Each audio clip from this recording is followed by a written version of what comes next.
All right, everyone, welcome back into Cherry Picking. Today's episode, we're going to be going over the NHL Playoff odds now that we're about 40 to 41 games into the season. Some teams played a few more, some teams have played a few less. Got a very special guest in today, Prop Dr. J on Twitter, one of the better NHL handicappers that I've seen on Twitter at least. You're having a really good year so far. We were talking before, you're up like 40 units. Yeah, something like that. I don't know if you want to attribute it to, because I know you're building out this new model, if that had a hand in it, or has it been shot props mainly that you've been kind of succeeding on? Or? At the start of the year, it was a lot of shot props. Okay. And then the market went it just got fluky, so I've been betting more like sides and totals. And like, I used the model, but not really to pick a game, more just to get an idea on the line. Yeah. And then I'll handicap it myself from there, type of thing. Yeah, that. Models are definitely good to look at, like your first starting point. Like you said, like looking at like where the line, like the shading of the line is for sure. Like, man, I don't know what it is. I find whenever I'm doing my handicapping, I'm always finding better lines for like totals, and I end up betting the total and it loses. Like I looked at my recap from 2022, and I've lost not just in the NHL, but all of them. Like totals were my worst bet. Sides and spreads were definitely my best. So I need to stick to those moving forward. But today's video, as I mentioned, NHL Playoff odds. So we're going to go through each division, look at like a lot of the teams are already like they don't even have odds for. Like for example, the Boston Bruins, like they're obviously going to make the playoffs. And then go out through each division, look at the middle of the pack, see if we're making any bets on any of the teams, and then Prop Doctor is going to talk about maybe any division, conference, or even Stanley Cup bets, maybe if it does come up, if there is value in any of the lines. So let's get right into it. The first division we'll be looking at, the graphic for all the odds will be up on the right hand of your screen there. Atlantic Division, so looking at like obviously a very top-heavy division. You have Boston, Toronto, whose odds are both off the board right now. Both teams are pretty much slated for the playoffs. Bruins are 9 points ahead of the Leafs right now in the Atlantic Division. Leafs, again, like 8 points ahead of third place, which is Tampa right now. And then the Canadiens off the board. I wouldn't be surprised to see the Sens off the board. But at first glance, looking at like those middle four, is there a team you're making a bet on right now, or are you kind of seeing it as these four teams are in, and then that's kind of it? Yeah, I think the East is a little more locked in than the West. Yeah, definitely. The only team I really see in the Atlantic maybe having the chance is Buffalo maybe making a run. Yeah. Florida and New York have just been New York's been nosediving, and Florida's just been kind of underwhelming. Absolutely. Yeah. Those two are still probably the better bet to sneak in instead of the Capitals or Pittsburgh in that one of those wild card spots. But I don't know. The only bet I would maybe make in the East is the Sabres. Yeah, the Sabres. That's what I was kind of looking at too, and I would honestly say like Washington and Pittsburgh are probably two better teams to like put your faith in, although the lines aren't that good right now. Put your faith in to kind of make the playoffs. They are in those two wild card spots right now. So looking at the Florida and the Sabres, who are just below them, it's tough, I agree, to trust this Florida team. Their offense is great, but they've had tons of injuries. The defense hasn't looked nearly as sharp as last year either. Buffalo, on the other hand, their offenses look great. Like Tage Thompson's been an absolute They've just been beast. getting better all year. All year. Their goaltending's starting to shape up a little bit too. Like Luukkonen's playing really well. You have Eric Comrie coming back. They have like a couple other guys in the prospect pool that I don't think will make it up this year. But at plus 340 right now at DraftKings, like that's a pretty good price. Like to at least put like just a chance on, because even looking at the Metro Division now too, as you mentioned, the Islanders are really kind of nosediving a little bit here. And at plus 155, you're pretty much putting all your faith into like Ilya Sorokin. Like, would you do that at that point? I'm not really. If I had to choose between the Islanders and Florida, I'd probably take the Islanders, just because their play style is a little more defensive and it'll win more regular season games. Yeah, definitely. But I like Pittsburgh and Washington this year. I think they're probably in it. I just think the value might be on the Sabres if you want to take a flyer. Yeah, definitely now. Like looking at the Capitals and the Penguins, like the Penguins have a bunch of games in hand. Like they've played 40 games. I think the Islanders have played 42. They're ahead of them, and the Capitals are ahead of them by only a couple points. But they've played 44 games, so 4 games in hand there. But looking at Pittsburgh too, like their goaltending's been iffy throughout the year. They've been hot and cold, but Washington recently has probably been one of the best teams in the NHL over the last like really 2 to 3 months, winning a ton.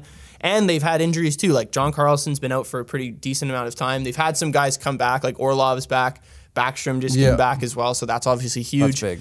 I mean, it's so funny looking at the Capitals team. Like Dylan Strome filled that void for Nick Backstrom so well in terms of being like Ovechkin's like assist guy, because Ovechkin's obviously still scoring at like an insane rate. It was weird. I couldn't figure out how they were scoring so many goals. Like I understand like they always don't allow very many, but like they've been scoring like crazy this year. Yeah, them and then Oshie here and there being back in the lineup, like that.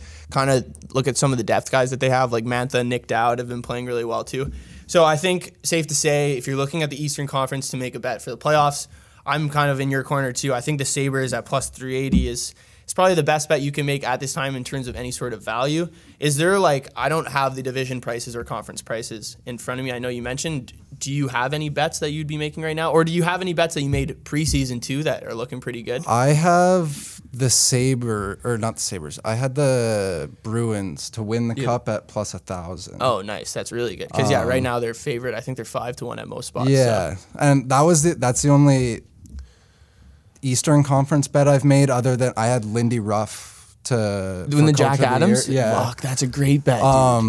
It's kind of blowing up in flames right now, but they could turn it around. Yeah, I mean they had an unbelievable start, and there's some like the Kraken coach could win it too. Yeah, I think it might be Jim Montgomery. Jim Montgomery too. He's the favorite right now, I think. First season, and the Bruins team has been like absolutely unbeatable at home too, right? So, but I've focused more on the West because I think the West is like pretty up for grabs this year. Yeah, absolutely. Well, let's look at the Central Division first. So yeah, Metropolitan Division, I don't think at this point, I think the teams are solidified. I think we're both in agreement that Islanders, it doesn't really make sense at this point. Like you have 5 teams or a couple teams, Carolina being off the board, and then the Devils, Rangers, Penguins, and Capitals all at least minus 200 to make the playoffs. Like the sports books are trying to tell you something there. There's not a ton of room, wiggle room for them to get in. So looking at the Central Division, probably a little bit more ambiguity just because of how some of these teams have started off this year. Like you have the Stars who are leading the division. They're minus 2,500 to make the playoffs. Like they're going to make the playoffs. Yeah, they're making it. The Jets too. The interesting thing here, and obviously they're the reigning Cup champs, so the Avalanche, with all their injuries, like we talked about on the show earlier, the Avalanche were really struggling when they had McKinnon out, Nichushkin's still out, Francouz has been out for a bit. They've had some injuries on the back end as well to Bo and Byram. But they're out of a playoff spot. They're 4 points out of a wild card spot, and they're still minus 470 to make the playoffs. That's what I found interesting about this division, because that means one of basically what I thought it would mean was one of Calgary, Edmonton, or LA. I don't even like LA. Or Seattle. Or I guess Seattle could find themselves in the wild card. I like Seattle a little more. I'm just not a big believer in LA yet, but like I just don't trust that Copley guy yet. Yeah, I know. I've seen a lot of people. He's been outstanding. He's been great. But I have seen, like, he was on Washington for a bit, I think, before. And I remember watching him play, I think it was last season or the season before, and like he was nothing ever really that impressive. So I wonder how long this will stay on. Jonathan Quick is like the most inconsistent goaltender ever over the last 3 years. Like you really have no idea what you're going to get with him. But looking at like the Central Division, so right now, obviously the Stars are in a playoff spot in the division, Jets, and then the Wild. Like out of those 3, do you see Colorado bumping one of those 3 teams out and then them being in the wild card, like Minnesota or maybe Winnipeg? I could maybe see them catching Minnesota. Yeah. Minnesota's like, they're good, but they're kind of underwhelming. Like I totally agree. I don't know. They're good, but they just don't feel like a threat. Like, I never have, like, if I'm looking at a game, like, any game on the board against any team, I'm not confident just going, like, yep, Minnesota money line, give it to me. Their offense, pretty inconsistent. Yeah, their offense has really struggled. Like, I remember even watching them, like, I saw them play Montreal in Minnesota at home, and, like, Montreal, we've talked about the fact that they can't get the puck out of their zone, and they still, like, it was a competitive game. The score wasn't that, but Jake Allen played really well, and they don't create a ton of like really high danger offensive chances, and you're seeing that right now with the team. If they play any sort of team defensively, they've been good defensively. Don't get me wrong; like they do have a really deep back end there. But Fleury's been underwhelming. Gustafson's probably been the better of the two so far this season. But for me, I don't think the same thing. Like I think we're going to see these 4 teams be in the playoffs in this division. You're going to see the Avalanche, the Wild, the Jets, and then the Stars. Like for one, the Predators.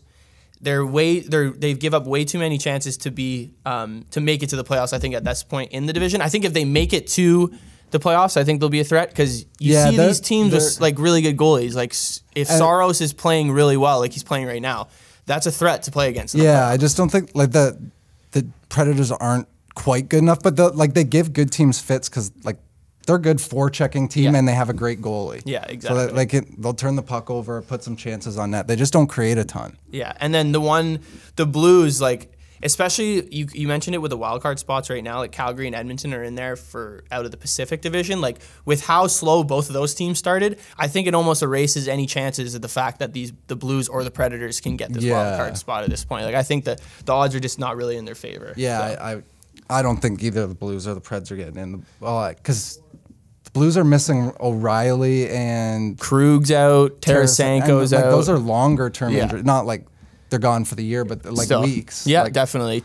I think Tarasenko is be coming back at some point this month, and then Krug and O'Reilly a little bit later down the road. Yeah. But it's true, like they don't have an insanely deep team. Bennington's not playing at the same level we were used to seeing him, and they had Husso last year, which obviously helped during the regular season. But now as they're back up with Thomas Greiss, like you're kind of setting yourself up for failure there. So, so the last division, Pacific Division, you're looking at a pretty similar scenario, but I think there's definitely a little bit more chance of the Flames or the Oilers to make it inside of the actual like top three instead of a wild card spot. Like obviously Vegas, I didn't have high hopes for Vegas this year, but they started way better than I thought they were going to be. They were kind of reeling a little bit for the last month and a half. But looking at Seattle, they have 52 points in 40 games. There's a lot of room to fuck up between now and the end of the playoffs. Yeah. So I could see them missing the playoffs as well as they have been playing, and they've competed with some really good teams. But you're seeing this Flames team, now this Oilers team starting to heat up a little bit. That's kind of how I'm seeing the division right now. Yeah, no, this is the division where I find it's really so interesting. Yeah, like I could see the Kings falling off, the Kraken falling off, and like even being Edmonton and Calgary in that top three spot, and then those two fighting with Nashville and whoever for the wild card spots at the end of the year. Yeah, and so the one thing I was going to bring up, like Oilers right now, minus 180 to make the playoffs. I think that's a really like short price for a team that obviously is really good offensively, but their goaltending and defense is just, it's not built for playoff hockey, and later in the season, is it going to be able to hold up? We've seen it crumble in a couple of years past, so I actually might take the Oilers to miss the playoffs because of just how competitive some of these teams have been so far this season. I think they just started a little bit too slow. I could be completely wrong, but I think at plus 160, like you're taking a pretty good chance at a team that's just in the playoff push or position right now. Yeah, I was thinking like if the bets I would maybe make here would either be probably two just to hedge off each other, just maybe make Calgary or Edmonton to miss the playoffs. Okay, yeah, exactly. I think those are kind of the same plays I've been looking at too. And Calgary too, like what are your thoughts on Calgary right now? Because obviously they started a little bit slow.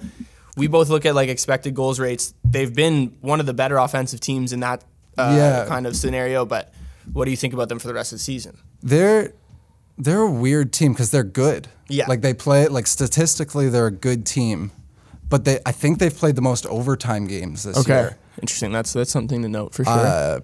Which I mean, it could be good or bad going in the playoffs. It doesn't really matter. But it seems like to get in those spots, like they lack like leadership or like coming out and just burying a team when they get ahead. Like I think we were both on Flames and Reg the other night. They were up 3-1 against the Blues. Against St. Louis. They give up 2 goals in 30 seconds to start the third period, and that's over. That's actually a good point. Like you look at this team, like you have, because most of their leaders kind of left last year. Well, I guess their decor kind of stayed the same, but they got Weegar and they get Huberdeau, but they lost Tkachuk, they lost Gaudreau, they lost Monahan. Like those are 3 guys that have been with that team for 5+ years at least, and have pretty much dictated the pace for these teams. So that's actually a really good point. I didn't think about it like that. Like maybe they're still looking for a guy to like push them and be that leader on the team. Tkachuk was probably their energy guy last year. Like Huberdeau is probably like just as good as him, but like not that not Calgary style fit Tkachuk better, and the Florida style fit Huberdeau better. It's just a weird fit for both. And like I don't like blaming the coach, but Sutter in Calgary, he's not inspiring guys to play hard, and like clearly he's not disciplining anyone from taking penalties. They've taken more high sticking penalties than I think anybody that I've watched this year. Yeah, they just love the stick work. So I think we've pretty much lockstep on these bets here. So for the Western Conference, specifically for the Pacific, the Flames and Oilers to miss the playoffs right now is still decent prices. Oilers plus 160, Flames plus 235. I think those are two solid bets you can make right now in terms of value. We talked about you had a Bruins bet before the season to make to win the Stanley Cup. Do you have a team in the Western Conference that you bet before, or a team that you'd be like, okay, this team's going to end up in the Stanley Cup final at least, maybe not win it, but they'll be there? So in the West, I don't really have an idea who's actually going to be there. I think it's fairly wide open at the top. I have tickets. Like, these are all free bets. Yeah. But I have a ticket on Vegas to win the Stanley Cup. Okay. Calgary to win the Stanley Cup, as much as I just said they might miss the playoffs. That was but still, that was an emotional bet after I lost. Okay, there you go. But like, if they get hot, they could win it. Yeah. And then I have one. Actually, I think that's it. Okay. Yeah, because I have one on the Hurricanes actually. Yeah, that was Hurricanes. the other one. Okay, yeah. So those are definitely good bets going in. Like, at this point for the Flames, like, obviously you lost a little bit of value just betting them before the season. Yeah. I don't think anyone really predicted this slow of a start with how exciting their offseason was. But I'm definitely in agreement with you with the Bruins and the Canes. And then looking at the Western Conference, like, taking a flyer on one of these teams in the Central, like, I know a lot of people are down on the Stars. I think the Stars are a really good team. Like, they rely heavily on one line, but they have a really good goalie, and they have a lot of dynamic defensemen. So I'm not sure what their price is right now. I think that would still be a pretty good bet. But yeah, be sure to lock those in. All those odds we've got from DraftKings, they definitely, in terms of NHL future betting, I think DraftKings probably opens up the most lines for it. Like, you could still bet on who's going to win the Vezina, teams to make the playoffs, teams to win the President's Cup Erik as Karlsson to win the Norris. Did you take that before the season started? I got, Not way, before the season. Or like right at the beginning? I got it from, I forget who it was. It was either Top Cheddar Picks on Twitter or Fast Money Labs. Okay. One of those guys did a whole write-up on it. I saw it. I was like, damn. I went and like looked at the thing. Carlson's sitting at the top of the league in standings like 2 weeks in. Dude, he's been... or in points. Yeah. I was like, I'll take that. He's the third favorite right now in DraftKings at plus 380. So that's a bet you could definitely still lock in. Like, it's tough. Makar seems like he might be one of these guys who's going to win this award a bunch for the next 10 years, kind of like McDavid's doing with the Hart Trophy and the Art Ross. But, you got to pick up the value of this. I thought Karlsson's career was done. After last year, he looked like he didn't give a shit about hockey, and now we're seeing him play way better. Like, I think at the beginning of the year, I bet Karlsson under 1.5 shots and actually hit. Like, he had one shot on that. It was like one of their first 4 or 5 games. So, he's been playing much better. This Sharks offense has been a lot better than last year and years previous as well. So now apparently he's commanding 3 first-round picks or something. That's what his trade value is. Apparently, that's what they said. That's what I heard yesterday. They've already made that mistake. Well, what did he get originally traded for? I have no idea. I don't even remember. Because it was back in that was a long time ago. Anyway, so he Karlsson, good bet at this point, still to win the Norris as well. All my Calder bets are kind of chalked at this point. I had McTavish. He's been playing better, but I think that's kind of... he's third favorite, but I think Beniers kind of has it locked up. Yeah, I took Perfetti on a flyer when he got up to the first line there. That's fair, too. Those are good bets. That didn't amount to anything. Calder's a tough market to bet on. There's a lot of guys that you wouldn't even suspect, like Logan Thompson's a rookie again this year. Like, there's that 25-game rule, so... but yeah, those are just an update on some of the futures markets in the NHL, and then a bigger update on the NHL playoff odds. Let me know below in the comments if you guys like this video. Be sure to like, comment, subscribe. Prop Doctor, thanks for coming on the show, Thanks for having me. We'll have you on again, I'm sure, at some point, maybe before the playoffs. But thank you guys for tuning in, and we'll see you next time.